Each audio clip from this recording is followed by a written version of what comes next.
Fulbright vous présente le programme Teaching Assistant à travers les témoignages de Vanessa, Océane et Pierre.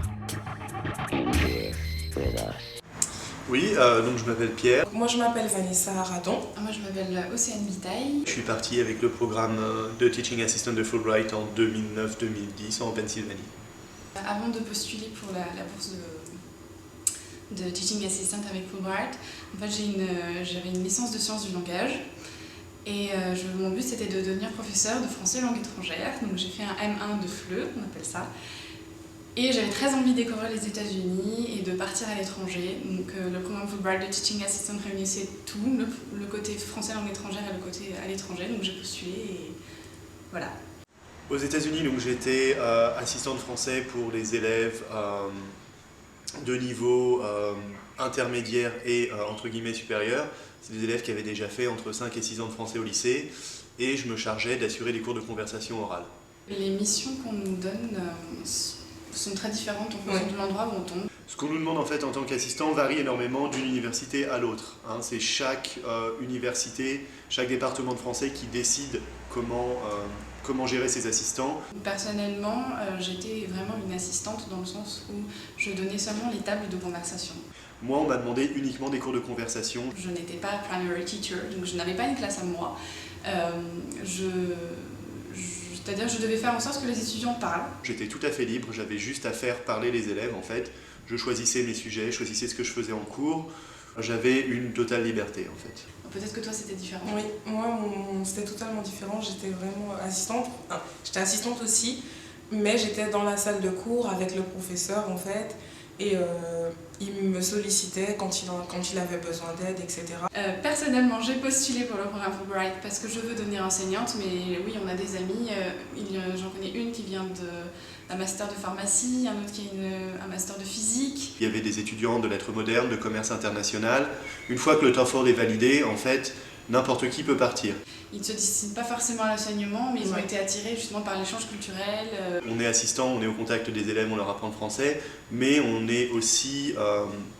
doit aussi suivre 2 cours par semestre.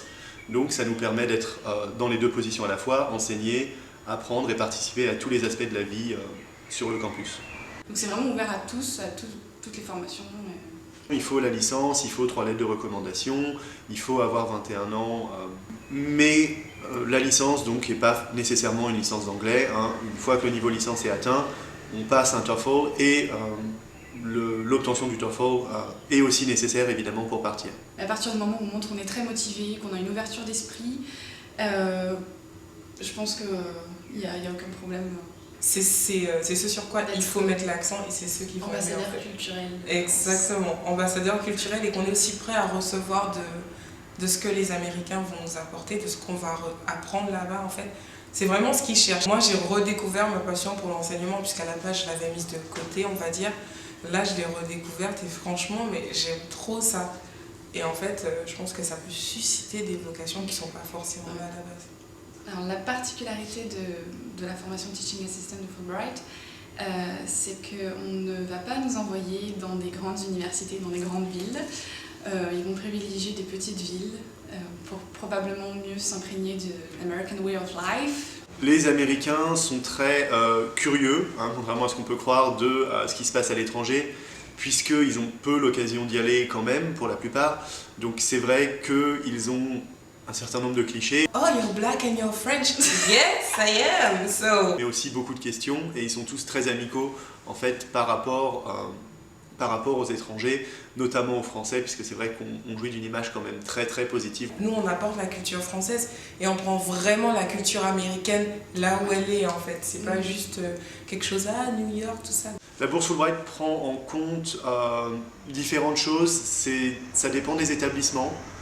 C'est-à-dire que certains établissements, donc lycées ou universités, vont fournir une sorte de paye à leurs étudiants et Fulbright après fait le complément en fonction de ce qui est donné par l'établissement selon ce qu'eux jugent nécessaire. Fulbright rembourse aussi les billets d'avion pour y aller et pour revenir, sous réserve que ce soit pris sur une compagnie américaine. Mais évidemment on ne paye pas les frais de visa. Et vraiment une fois sur place, en fait, c'est en fonction de ce que donne l'université. de si l'étudiant est logé, si on propose les services de restauration. Fulbright fait ensuite le complément. Fulbright offre aussi des formations à l'arrivée aux États-Unis, une formation de quelques jours avec différents assistants de plusieurs pays, une grande réunion au mois de décembre de tous les assistants à Washington. Fulbright, pour ça, paye aussi le transport, l'hébergement depuis et vers nos universités d'accueil. Donc c'est vrai que c'est une bourse très avantageuse au niveau financier. On ne paye pas de frais d'université. Au moins dans l'université où j'étais, comme ils nous considèrent assistants, on a les 2 cours qu'on doit prendre par semestre qui nous sont offerts. On reçoit la facture à 0 € en début d'année. Les États-Unis ont des partenariats Fulbright avec à peu près tous les pays de la planète. Donc aux États-Unis, effectivement, c'est un programme très connu. Quand on en parle même à d'autres professeurs qui ne sont pas professeurs de langue, ils connaissent le programme Fulbright. Certains sont eux-mêmes partis, étudiés. Et il y a un vrai réseau en fait, qui se crée entre les différents alumni et les anciens élèves de Fulbright, notamment par Internet. Un conseil à donner aux personnes qui voudraient faire cette bourse, c'est vraiment déjà de s'y appliquer, pas se laisser décourager par exemple par le dossier qui est assez lourd à remplir, le nombre de papiers à fournir. C'est vrai que c'est du travail à fournir et il faut s'y prendre très tôt dans l'année, mais au final ça vaut vraiment le coup puisque on part quand même maintenant aux États-Unis dans des conditions plus que privilégiées.